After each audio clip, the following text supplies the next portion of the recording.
HR. So what's your reaction right now? You're listening to HR and you probably think, oh, good grief, no. And that's exactly the issue. Today, we're going to talk about the reputation that HR has in your organization, how to change, for example, better it if it isn't that great, and how HR can achieve more than they have achieved so far. There are a couple of issues when it comes to HR, and that persists in many different countries around the world. HR often is described as the handbrake of an organization. And unfortunately, they do not mean the handbrake that you put on in a position when you want to have your car safely parked somewhere. They often say, we want to get things achieved. And then HR steps in and says, oh, sorry, it's not that easy. We have to stick to A, B, C, D, E, F, G, different measures. And suddenly it takes much longer. And then they often say there's not much of a value contribution. It's just all formalisms. So people often say HR is the handbrake, very formal, very focused on regulatory, very little focus on the goals that we have as an organization. They come in with one rule or the other. Answers take forever. And that is the reason why they often have a, let's say, not great reputation in many different organizations. The main issue still remains. Many people say HR simply doesn't know the business. They do their job and they may or may not do them well, because many people who complain about HR have no idea what HR is doing, which is also part of the problem on both sides. However, the claim that often HR does not know the business is unfortunately not completely unsubstantiated. I am now self-employed for more than 20 years, and more than 20 years means I've seen many HR departments open, close, change with different people in there, and way too many of them were not business savvy enough compared to what they claim they have as an insight. So how to make that better? How can you improve the reputation of HR in your organization, your HR's reputation, and how can you get better business results together with HR? One thing is crystal clear and very obvious. HR is and has to be business partner. If you think you can achieve anything without HR, you will end up in lawsuits that are going to drown the organization. However, there are three main aspects which you have to look into where you can improve HR's performance first, but also sometimes you have to improve because maybe HR is up to the game, but it is your side that is not. Aspect number one is the business focus. Is HR aware of the business model? So when you ask them about what are our products, what are the product life cycles, what about research and development, how do we design them, how do we sell them, what is the process, how we get into the market, what are the prices and profit margins, so what are the revenue, what are the profits we make out of that? Do they have knowledge of the business model, revenue and profit models, and the processes that drive the organization? It's quite easy to spot the people who do not have the appropriate insights. Maybe you heard phrases like, well, I don't have to do sales, I'm an HR. Everyone in the organization has the potential to have a client on the phone, and it's your job to sell whatever your company offers. Absolutely every single person in your organization is a salesperson in one way or the other. If you today think of how difficult it is to get the right talent on board, you are doing nothing else than selling the benefits that your organization offer to people who might be potentially interested to work for you. It's a sales process. It's a pitch process, and no one cares if you work in HR or not. You must be as business savvy as possible to understand the business model to the fullest, because people will ask you questions and you have to know how to answer exactly these questions that they throw at you, maybe with a demand of a very quick answer. So aspect number one is the business focus. Aspect number two is the people focus. Maybe you know that sometimes organizations change their HR department and call it people right now, which is a good idea if it is more than just changing the label. I give you a couple of examples. So does HR know who works where? And of course, some of you who listen to this podcast might now claim, well, we have thousands of people working here. Of course, HR can't know who works where.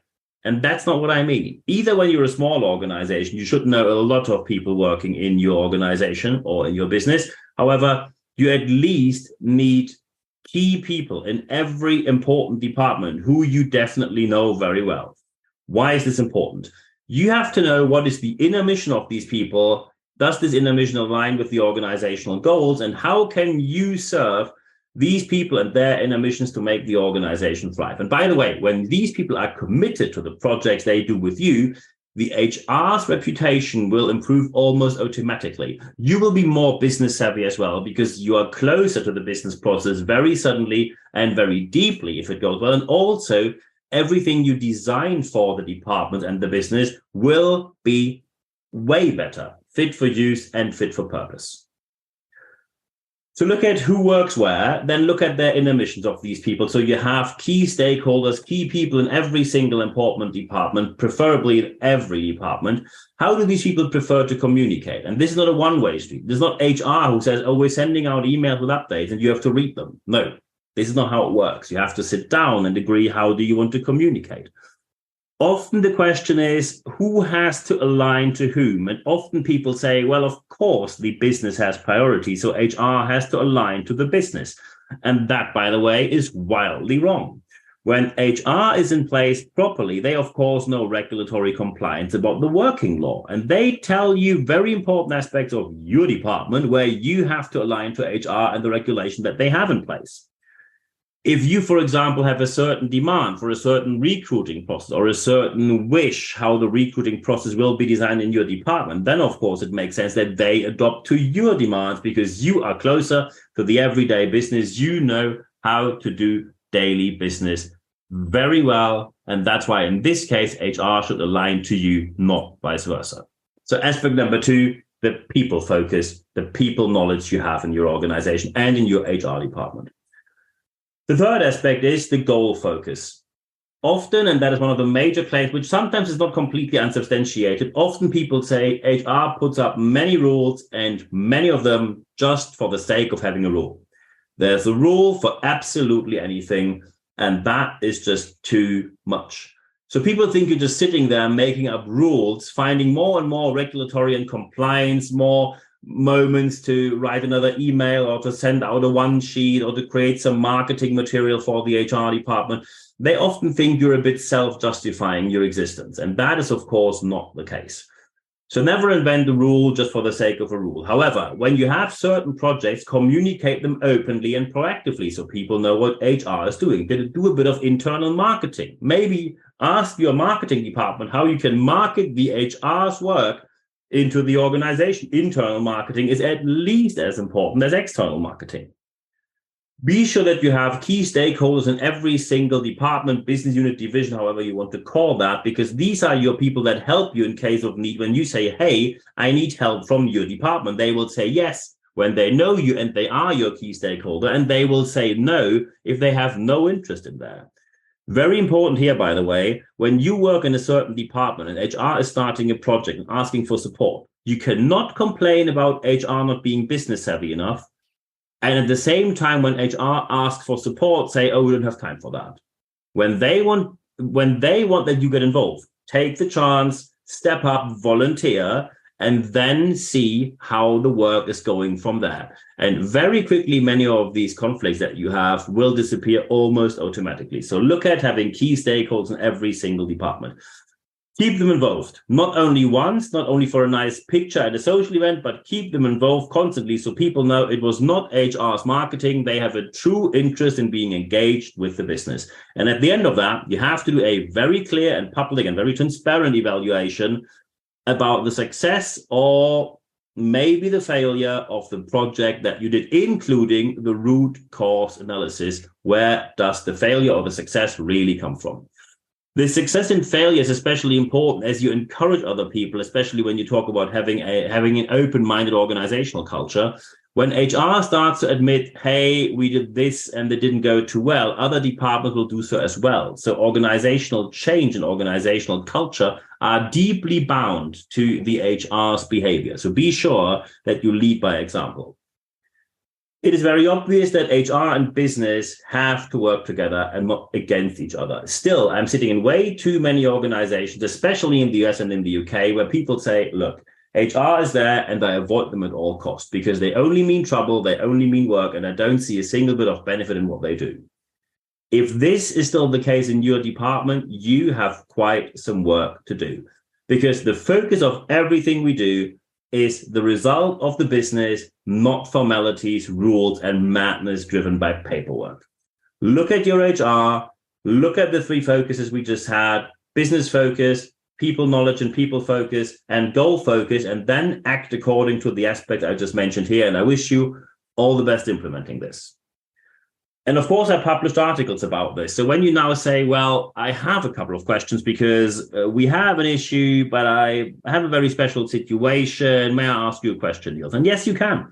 Just drop me an email, nb@nb-networks.com. I'm looking forward to hearing from you. The last weeks were very productive with the discussions we had. So thank you very much for that. If you have something very specific where you say, hey, we need someone for training, for speaking, for coaching, or anything else, let me know as well. nb@nb-networks.com. Looking forward to receiving your email. And of course, we can talk about just your question as well. It doesn't cost you a penny, and we take it from there as soon as I have your email. Thank you. The second aspect I always recommend is that you register for the leadership letter, because free access at no charge is only possible to my articles when you go via that means. When you go to expert.nb-networks.com and you sign up there, you receive only 1 email per week. It's 100% content, ad-free guarantee. Very important here is only in this leadership letter, you get free access at no charge to every single thing I published during that last week. If you find my article somewhere else, it is highly likely that there's going to be a paywall somewhere, and that means you either have to pay or you do what I just asked you to do and register with the leadership letter. Thank you very much for registering in advance. And the third aspect is the most important one. Apply what you heard in this podcast, because when you apply what you heard here, you will see the positive change that you obviously want to see in your organization. I'm always happy to help you. Let me know if you need anyone at your side who can help you implementing all these steps. And at the end of this podcast, I wish you all the best implementing these aspects, these different points of view, and of course, the successful results you will receive at the end of this. I wish you all the best doing all this in your organization. And at the end of the podcast, there's only one thing left for me to say. Thank you very much for your time.